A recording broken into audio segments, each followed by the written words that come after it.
오늘 함께 등 돌린 자의 최후라는 제목으로 하나님의 말씀을 나누도록 하겠습니다. 등 돌린 자의 최후라는 제목입니다. 우리는 대화를 할 때 상대방을 향해서 몸을 돌리고 이야기를 합니다. 상대와 눈을 맞추고 표정을 짓고 손짓을 하면서 그렇게 소통을 이어가죠. 그러다가 하던 이야기가 끝나면 그때서야 이제 등을 돌리고 각자의 길로 돌아갑니다. 그런데 한창 이야기를 하고 있는데 한 사람이 등을 돌려버린다면 그건 무슨 뜻일까요?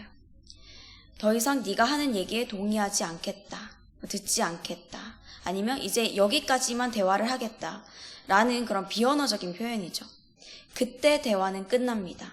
더 이상 그 어떤 이야기도 이어지지 않아요.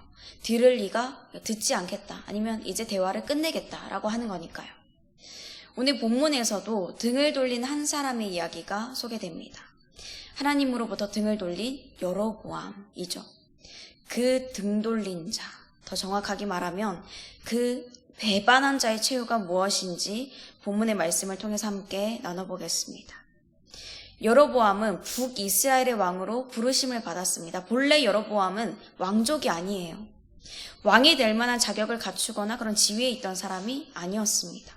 그런데 하나님께서 하나님의 말씀을 이루시기 위해서 그에게 10지파를 허락해 주셨고 또 왕으로 인정해 주신 거였어요. 정말 은혜 중에 은혜를 받은 사람이죠. 그런데 이 여로보암이 하나님께서 그런 은혜들을 베풀어 주시고 그렇게 말씀해 주시는데 자꾸 고개를 돌리는 것입니다. 베델과 단의 우상인 금송아지를 세우고서는 백성들에게 거기서 제사를 드리라고 단을 세우고 또 레위 자손이 아닌 보통 자손으로 제사장을 세우고 자기 마음대로 절기까지 바꿔버렸습니다.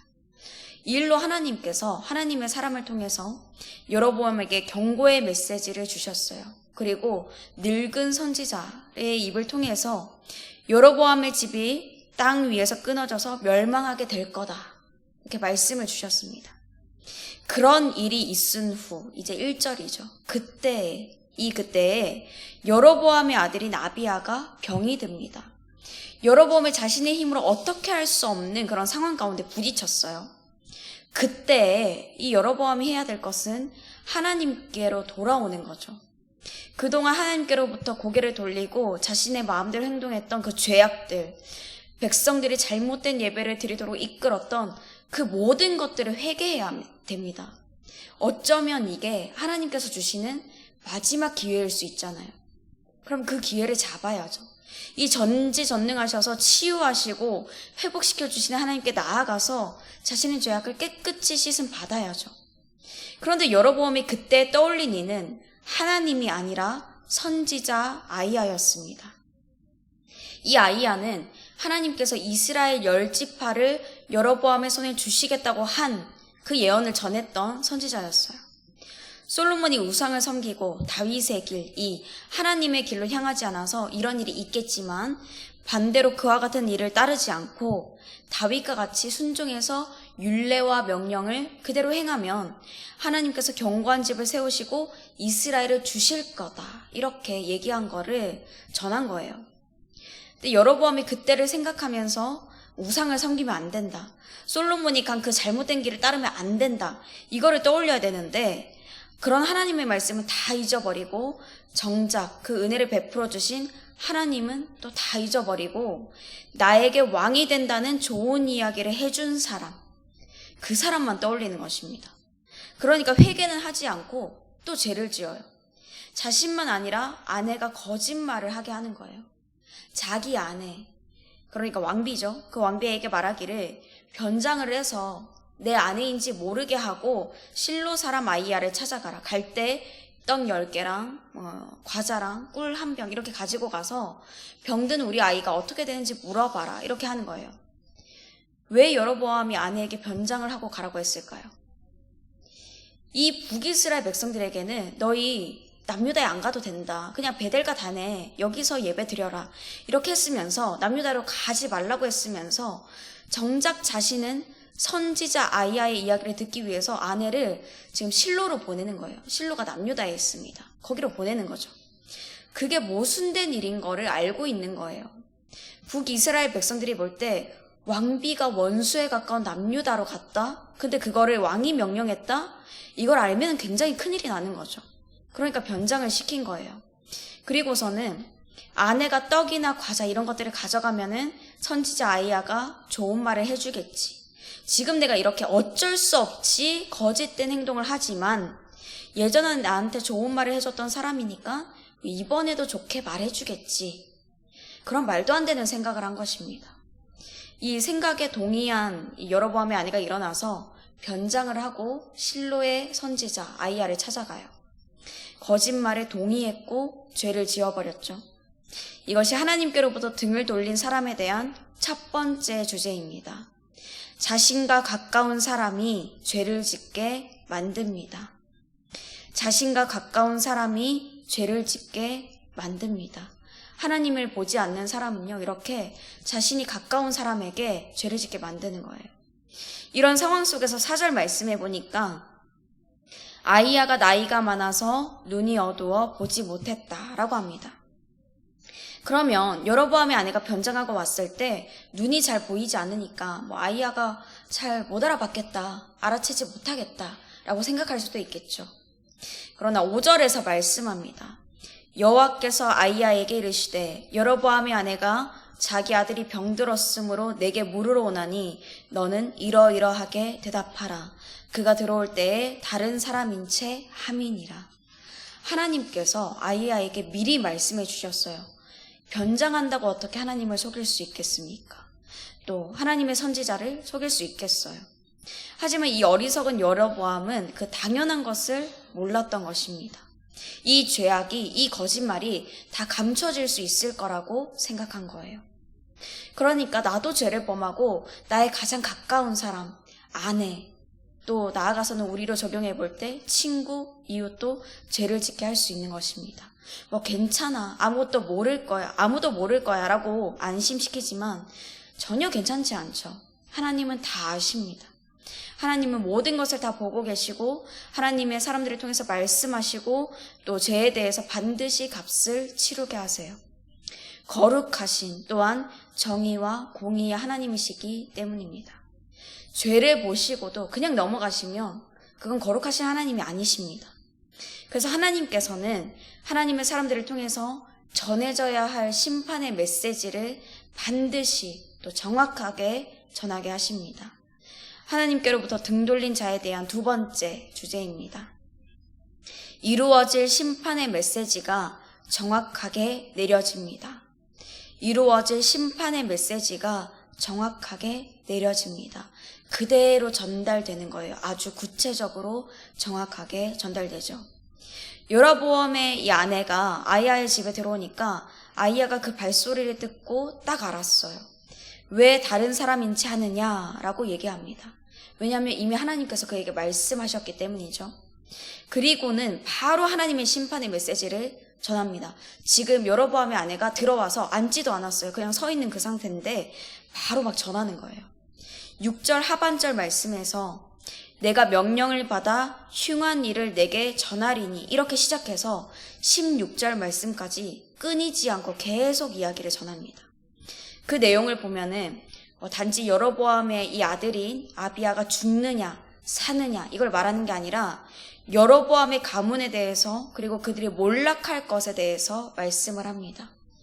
하나님께서 여로보암을 이스라엘의 주권자가 되게 하시고 이 다윗의 집에서 이 나라에서 찢어서 열지파를 주셨는데 여로보암이 정직하게 행하지 않았다는 거예요.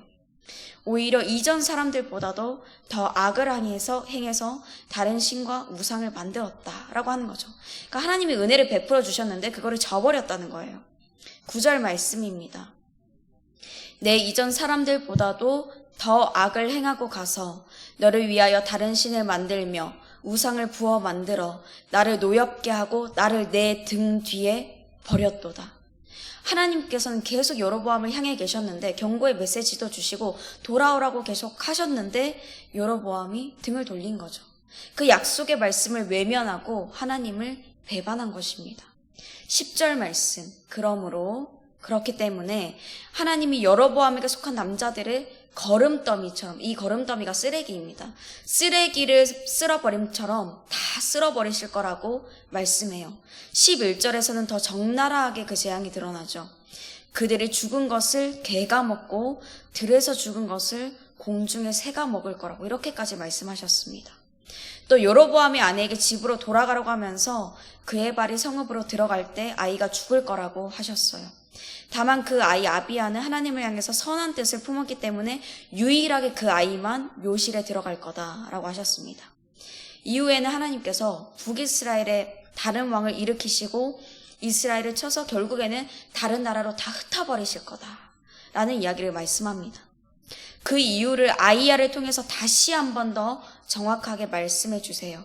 15절 하반절과 16절 말씀입니다. 그들이 아세라 상을 만들어 여호와를 진노하게 하였음이니라. 여호와께서 여로보암의 죄로 말미암아 이스라엘을 버리시니니 이는 그도 범죄하고 이스라엘로 범죄하게 하였음이니라 하니라. 여로보암이 또 이스라엘 백성들이 하나님께로부터 등을 돌렸기 때문에 하나님께서 버리시겠다고 선지자를 통해서 선언하신 것입니다. 이전에 있었던 하나님의 은혜들, 약속들 다 박탈해 버리신 거죠. 하나님께서는 하신 약속을 깨뜨리시는 그 정당한 이유와 또 심판이 어떻게 이루어질지에 대해서 아주 정확하게 말씀하셨습니다. 그리고 그렇게 하셨다는 것은 반드시 이루신다는 거예요. 이 정확한 메시지를 들은 여로보암의 아내가 이제 그곳에서 집으로 돌아갑니다. 그리고 예언이 이루어진 것을 눈으로 보게 돼요. 17절 말씀입니다. 여로보암의 아내가 일어나 디르사로 돌아가서 집 문지방에 이를 때에 그 아이가 죽은지라. 마지막 세 번째 주제입니다. 하나님께로부터 등 돌린 자에게는 심판의 메시지가 그대로 이루어집니다. 심판의 메시지가 그대로 이루어집니다. 온 이스라엘이 아비야를 장사하고 그를 위해서 슬퍼할 거다라고 하나님께서 아비야를 통해서 말씀해 주셨죠. 그 말씀이 그대로 이루어졌어요. 그리고 여로보암은 22년의 통치를 마친 후 죽고 그 아들 나답이 왕이 됩니다. 그 이후로 하나님이 하신 예언이 그대로 다 성취돼요. 빠짐없이 이루어지는 거예요. 그 아들들이 그리고 반역을 해서 오르는 왕들이 여로보암의 죄에서 떠나지 않고 여로보암의 길을 따릅니다. 하나님의 말씀에서 떠나서 율법을 어기죠. 그래서 이들은 다 악한 왕들로 평가가 돼요. 역사를 통해서 북이스라엘은 선한 왕이 하나도 없었다라고 결론 지어집니다. 결국에는 아수르에 의해서 망해서 포로로 잡혀가는 신세까지 이르게 되는 거죠. 하나님이 하신 말씀이 그대로 이루어지는 것입니다. 이렇게 하나님께로부터 등을 돌린 사람, 배반한 사람은 자신과 가까운 사람이 죄를 짓게 만듭니다. 그리고 그에게는 이루어질 심판의 메시지가 정확하게 내려져요. 그뿐만 아니라 그대로 이루어지는 거죠. 하나님이 하신 모든 은혜들, 약속들이 박탈됩니다. 하지만 반대로 하나님의 얼굴을 구하여서 기도하고 이 새벽에 나와서 하나님의 말씀을 듣는 신실한 하나님의 사람들에게는 하나님의 은혜가 주어집니다. 하나님께서 결코 먼저 약속을 깨뜨리지 않으세요. 주신 언약들을 그대로 다 성취해 주십니다.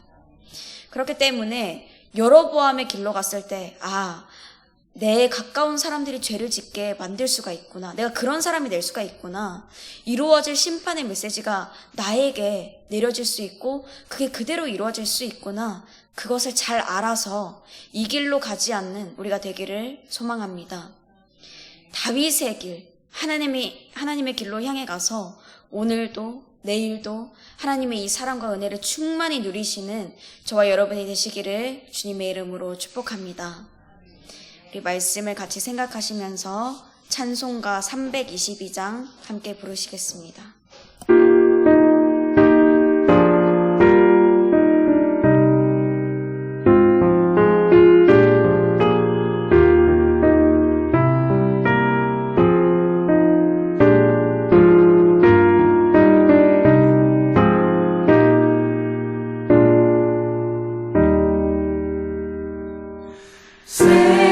세상의 헛된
이제는 우리 주 예수 그리스도의 은혜와 하나님 아버지의 크신 사랑과 성령님의 교통하심이 하나님께로 등을 돌린 여로보암의 길을 따르지 않고 오직 하나님의 길을 따라가기로 살아가기로 다짐하는 모든 주님의 자녀들과 그 가정과 일터와 삶 위에 우리 주사랑교회 위에 이제로부터 영원토록 함께 하시기를 간절히 축원하옵나이다.